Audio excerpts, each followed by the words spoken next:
All right, here we go. Welcome, Adam's family. Thank you for joining us, and thank you for sharing Halfway to Zen. What a wonderful movie. I've seen it before, but I'm glad to share it with the good folks of Walla Walla. And that was made a couple years ago, and I imagine you've made 14 films since then. We'll talk about those in a little while, but if you would you please introduce yourselves for the audience who don't know you as well as I do, and what your role is. Hi, my name is Zelda Adams. I am their daughter, and I play Eddie in Halfway to Zen.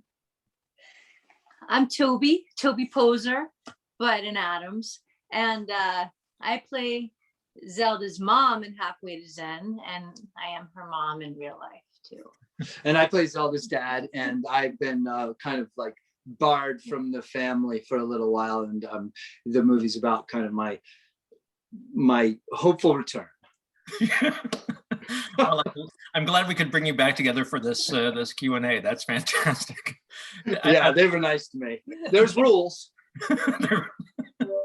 Zelda, do you want to talk about people's roles behind the camera as well? Yeah, so when one of us isn't in front of the camera, the other one is behind it, directing, controlling the camera. Yeah, we just use a small, tiny Canon 5D, but I think it's super effective and we all just have fun with it. And I think that each of us brings a different angle, if I do say so myself, to, the look of our movie. What else? Yeah, we're a family that makes films. We also have an older girl, Lulu, who has a small role in Halfway to Zen. And since the kids were 6 and 11, we've been making films with them, and we like to wear every hat, and we're lucky, especially in time of COVID, we can be so close. And we've just had a really good time doing this. Yeah, this is a great time to be talking about Halfway to Zen, because that's about our middle mark in our movie making. And we've all grown up together as filmmakers and actors, but mostly as filmmakers. I think we all like really enjoy the filmmaking aspect of it like so much. Yeah. And we've all grown up together and learned so much from each other. And it's so interesting to think about Halfway to Zen, because we started shooting Halfway to Zen the last scene. The last scene in the movie was the first thing we shot up in the hills of Malibu, because that's where we lived. We had the plan and we knew we were going back east, but we wanted to use the hills of Malibu because the grass was so beautiful and it was going to really work. So do you remember that? We went up there and we shot the last scenes of the movie. That was the first thing that we did. It was really fun. It was beautiful. There's so much to unpack there, but I want to go with the last part, is that there always seems to be this somewhat organic quality to what I perceive to be the process of crafting these stories. That you were in Malibu, you were going back east. Is that sort of what shapes scripts, is in terms of where you'll be and what you're up to? I think one informs the other, which informs the other and the other. I think sometimes we'll see something that we know on the spot. It just gobsmacks us and we know we have to build a scene around it. Other times, I'm someone who likes to actually write something and think about something. And then that often goes out the window. I don't hold any of this to it. Sometimes that works, but often the other way works. So really it is very organic and it's circumstantial, and we try to be pretty loose with that. Yeah, I think that we really like to work with our locations, because over years of filmmaking, we've realized that locations play just as much of a role in the movie as we ourselves as actors do. I think something about shooting in upstate New York is it's winter that it brings. It's so stark and so spooky and so great to work with. So I think, yeah, location, we work with that as best we can. That's also a great point, that we wanted to build a city, like a fake city in Halfway to Zen. And so it was filmed as we went back and forth from California to New York, because we were living in both places. And so we would go to these towns on the Mississippi or in Nebraska and just grab alleyways. And we put together that town. The town is built from like our traveling. So the answer to your question is, yeah, the locations and the timing of things just play such an important role. And it's lucky that we only have a camera and a microphone. That's our equipment. So if we see a beautiful alleyway or a great building or a great sunset, we can get out and film it, and it could be in the movie. And a lot of those are in Halfway to Zen. Yeah. Well, it's not just locations, because I have to imagine you had Robert in mind as Bob from the beginning. You don't audition people with holes in their head every day. Figurative ones, yes, but not literal ones. Damn it. So, what's your relation to Robert? Robert was a friend of mine from my rock band Banana Fish Zero. He was one of our biggest fans. He was at every show. He used to come up and sing a particular song with us. He was a wonderful guy who has an interesting story all on his own. That's really cool. And yes, we just wanted to use him. And when we were writing the story, we wrote Pop for Robert, without a doubt. And he delivered magnificence. He was just so fun to work with and just a wonderful guy to work with. Yep. And when I first got to see this film and talk to you after a screening, I believe that was in Rainier, for Halfway, I have a memory of something which may not be true at all, but I've taken it with me that somehow Robert is such an interesting character that people used to do shots out of that hole in his head. Is that correct? More than that. Let's just go with shots. Yeah, it's shots. That is that, but that is true. It's not Everything's true. possible? And you can make stuff up about Robert, and it's true. So Robert's a great character. His wife wrote Bad Lieutenant, and if you want to look up Zoe Lund and Robert Lund, you will find an encyclopedia of great, crazy stories of a time in New York that were pretty out of control. New York and Paris, actually. The 80s, yeah. Yeah, real crazy stuff, but really interesting. wow, I could go down that line, but I want to get back to this whole family and growing up thing that you mentioned, because if I'm not mistaken, the first time I met you, Zelda, was when you presented Rumble Strips, and I think you were 7 at the time. Is that fair to say? Yeah, we started making movies when I was 6 years old with the movie Rumble Strips, and yeah, so I would have met you around 7 years old. That's crazy. Now, at that time, you were already mature, but your dad seems to be suggesting that he's grown up in the past. When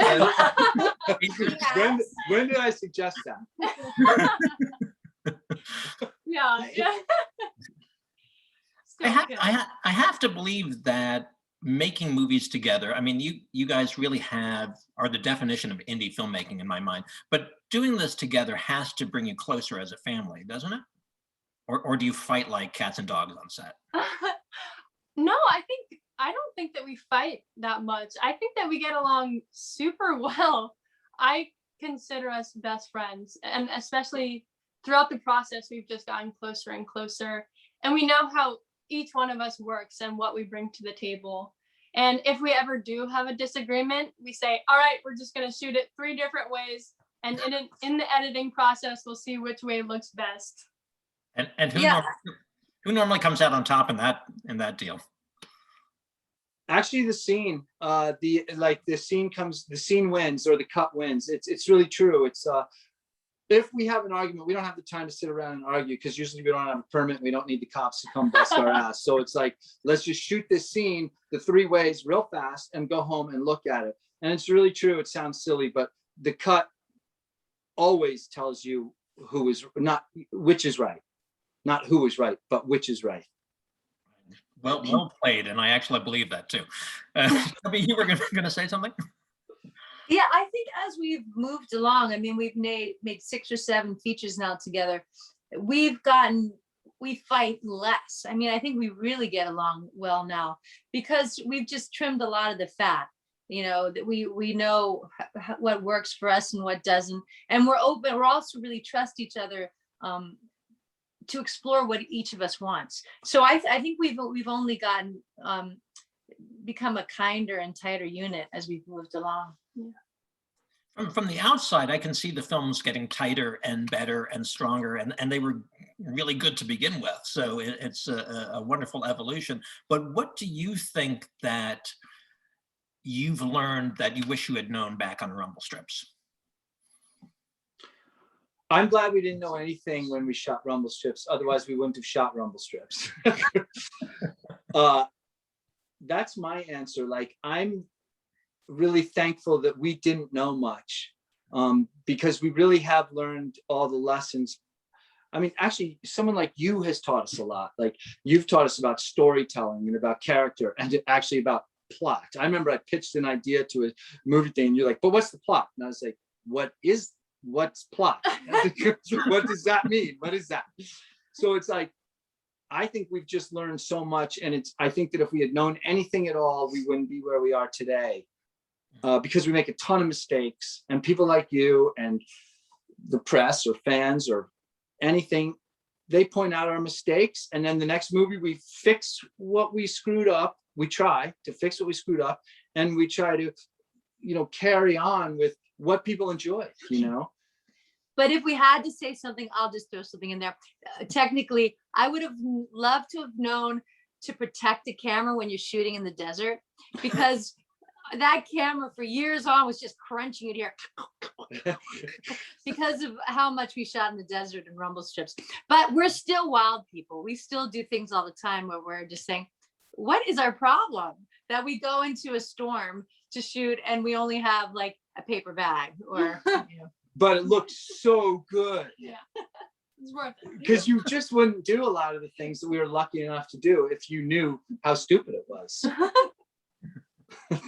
Is this sort of independent maverick spirit somehow a sort of a very calculated response to having been exposed to film and television and modeling when you were younger, for both Toby and John?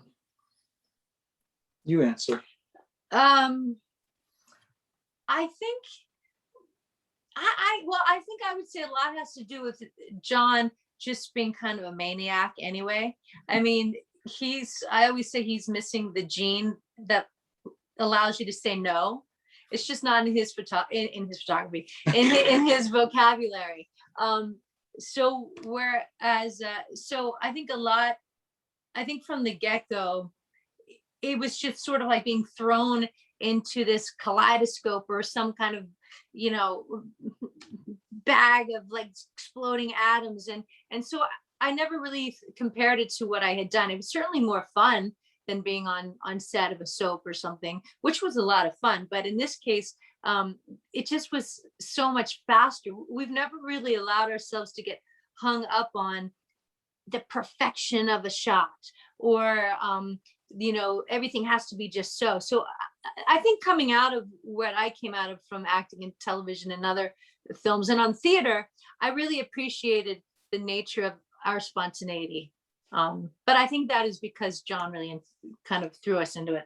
I have a little bit, now that I've heard your answer, I have a little bit of an answer. I think, yes, that we're making movies with completely independent, because both of us came to a point in our career. I was like a model. She was doing really well in the acting world, where the industry of both those things started to say, we don't want you anymore and we don't really need you anymore. And the thing is it's like, that wasn't a good answer, because we wanted to do these things. And we noticed, well, we weren't getting called to the things that we wanted to do.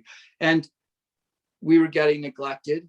And so it was just like, well, let's just make our own piece of art, not worry about it, see how it goes. And I remember telling you that. I remember when I first met you with Rumble Strips, you were like, so what's the plan? And I was like, the plan is to make 5 movies in 5 years and to see in 5 years whether we're any good. And you were like, well, 5 movies. So we didn't make 5 movies in 5 years, but we made 5 movies, I think, in 8, right? We came pretty close. And so, yeah, I think it was a reaction to industries being done with us, but us not being done with the art that we wanted to do. And it's working. And I think with Hellbender, you actually make it 7 films in 8 years. So, right? 10. 7 films in 10 years. Yeah, we started Rumble Strips. We set out in 2010, and we set out for Hellbender in 2020. Okay, well, that's still. But we were very lucky, and there's an amazing network out there that supports people like us. Like, and we found it, and here we are talking to a great friend from 9 years ago. And because of people like you, here we are continuing, and it's made it like we've been accepted, and it couldn't have happened without that support. And I'm not just kissing your butt here, you know. It's really true. Like, I can't express that enough.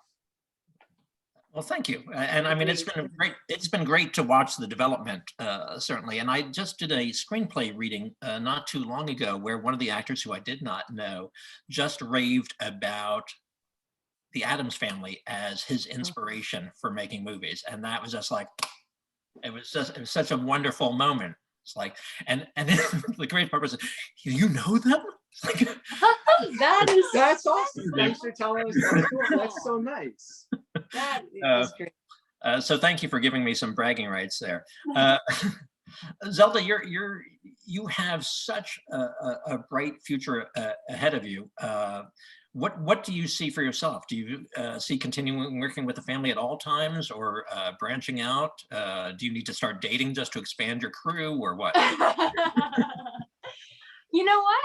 I'm not really sure. I'm just kind of going with the flow. I mean, I am graduating high school, next year. So I am curious about, what the following years have to come. I am intrigued by studying film in college and kind of entering myself into other film communities, because I just know that through the festivals that we've been to, the film community is just amazing. So I really want to meet other people who are just as interested in film as I am, and see what it's like working with other people, because I've only ever worked with my family all my life, and I love it, but I also am excited to see what other people are up to as well.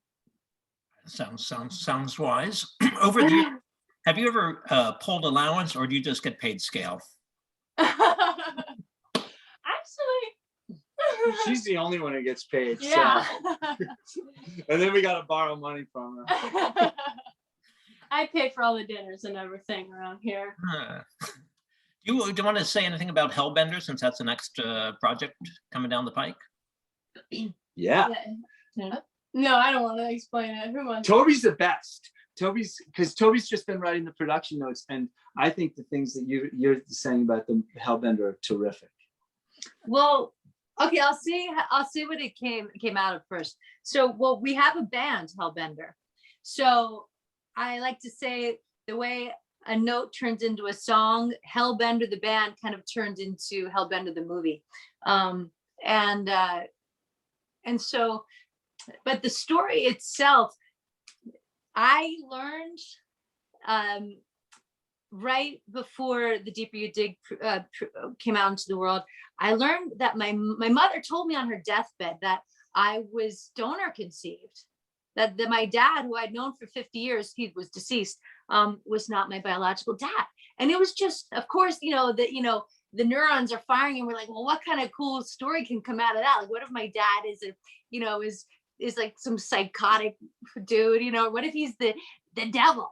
And so originally we thought we'll make a film about the devil's daughter.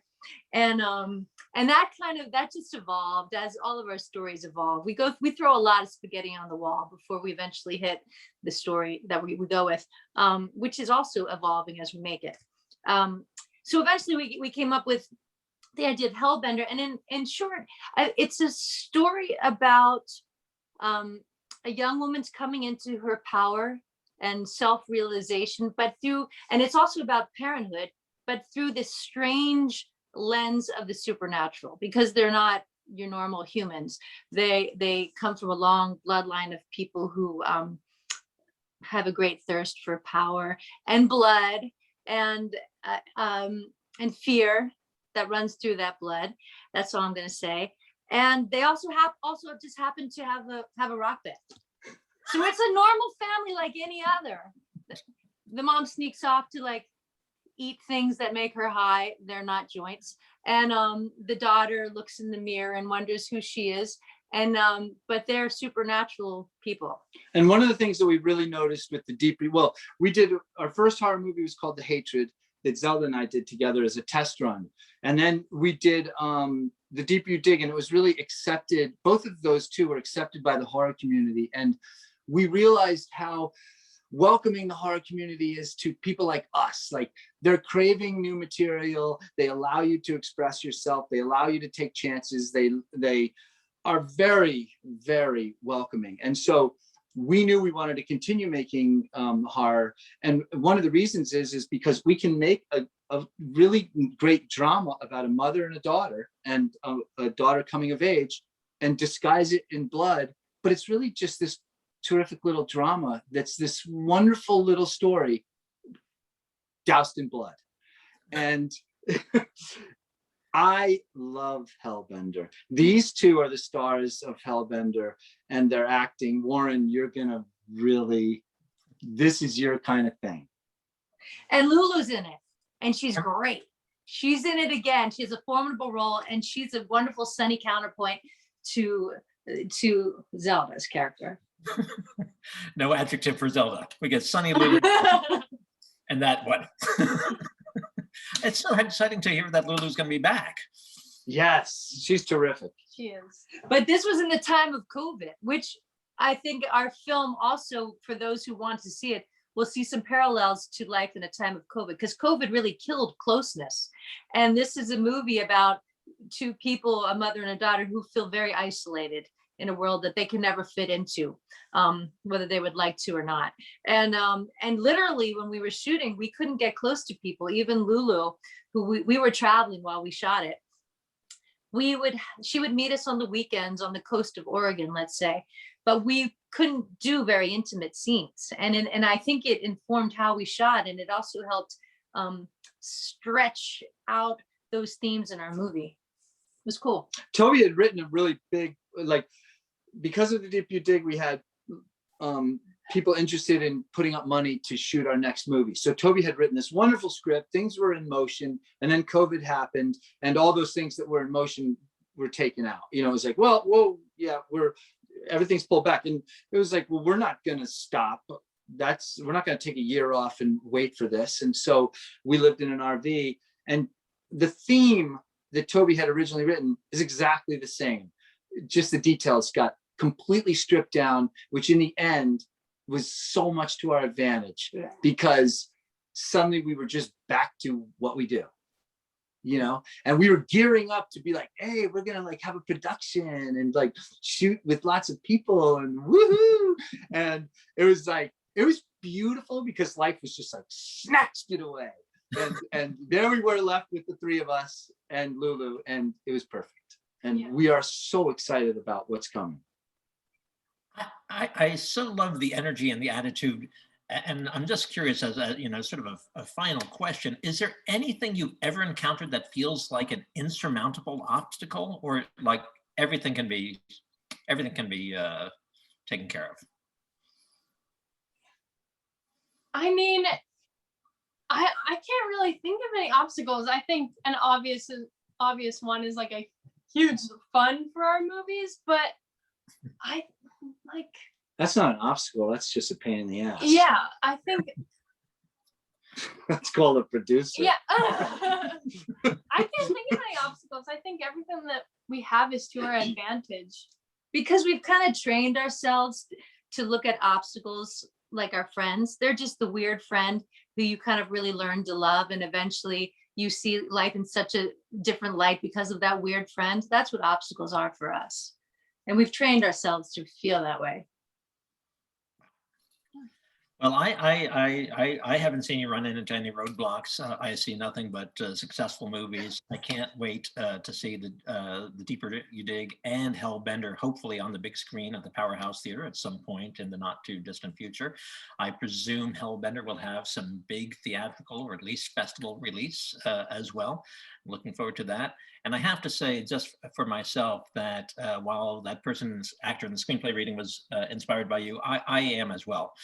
Knowing you all this time, I find your approach to filmmaking really inspiring. I love how you keep moving forward, that it's organic and it's just infused with all of your heart and soul. And I think that's a tremendous, just a tremendous gift that you give audiences all the time. And personally, you also are an inspiration as a family. I think the love and respect that you show one another is just truly touching, and I aspire to it. So thank you, John, thank you, Toby, thank you, Zelda, thank you, Lulu, wherever you may be. Wait, I need to say thank you to you. You've inspired us so much with your intellectualism about movies. It's made it so fun to think about when we shoot things. You're gonna laugh, but this comes up a lot. What would Warren think of this? And it's like a bit of a litmus test when we're shooting something. It's like, okay, cool, I like it, but I mean, like, what's Warren gonna say when that comes across the screen? Do you know what I mean? And I need to thank you because you've been there from the beginning and very honest. And that's pretty priceless. And we can't thank you enough for that. Yeah, agreed. And also you love, not only do you love movies, but you love their creators. You know, that's something, whether it's a 30-second short that someone submits to your festival, whether it plays there or not, or a 3-hour like opus, you absolutely love creators, and you love people who tell stories, and that's the true art. And I really appreciate that about you. We just, the other day, I want to say real fast, we were shooting something or we were looking at something we shot, and John said, oh, this is what we learned from Warren that day in that cool seminar he did at Rainier, you know, about like where something is placed in a room, you know, how. Oh yeah, that's right. The pictures tell as much of a story as the narrative. We use stairs. You'll know what we're talking about. I'm sorry we're going over time. Everybody can not, but you use stairs as power. You talk about where the character sits on the stairs as a point of power. Right. And we grabbed that shit, man. We used it. And it's so cool. And it's like, it's so funny because it's just wonderful. And that's something like you taught. Another great thing that you taught was like, do you remember the scene where the guy's going to get executed and the rain falls across the window and it touches and the shadows around his face? Absolutely. So, I mean, it's like things like that we just couldn't have thought of. You've brought to our attention in cinematography, and we've utilized them, hopefully to your standards. Hopefully you're not going to say like, no, hold on. That's exactly the opposite of what I said. But we'll see. I thank you for associating my name with standards. So thank you so much. That's a first. So again, thank you so much. Halfway to Zen truly is a treat. I love watching it again and again. If people want to know more about you and the films that you're making and what you're up to, where should they go? Where should they go to find you? Our website, wonderwheelproductions.com, wonderwheelproductions.com, is sort of that it'll branch you off to anything you want to know about us or see. Excellent. Well, thank you all. And Zelda, amazing watching you grow up and just fulfill more and more of your potential. And I am so excited to see what you do, not only later this year, but what you do 2 years from now, what you do from 10 years from now. I'm wow, thank you so much. I love and appreciate you so much, and I'm so happy that we know you. And thank you so much. All right, and Walla Walla is so cool. Have a great screening. Come back, Walla Walla. Good night. Yeah. Come on.